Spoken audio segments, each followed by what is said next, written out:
আসসালামু আলাইকুম প্রিয় ফেসবুক বন্ধুগণ। আমি এখন আছি স্লোভানিয়া বাস স্ট্যান্ডের এই যে পাশে। জীবনের একটি কঠিন মুহূর্ত পার করার সময়, এটা মনে থাকার মতোই মুহূর্ত, সেই জন্য আমি আপনাদের মাঝে ভিডিওটি দিচ্ছি। আমি ক্রোয়েশিয়া থেকে স্পেনের বার্সেলোনার উদ্দেশ্যে রওনা দিয়েছি। আমি ক্রোয়েশিয়া থেকে স্লোভানিয়া হয়ে, ইতালি হয়ে, ফ্রান্স হয়ে, এরপরে স্পেনের আপনার বার্সেলোনায় রওনা দিয়েছি।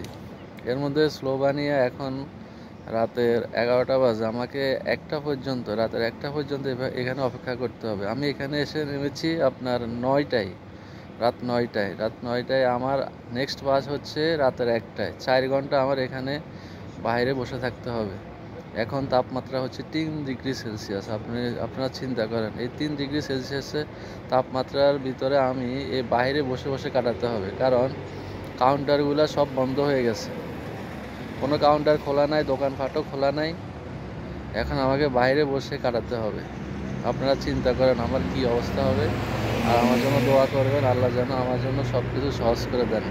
আসসালামু আলাইকুম।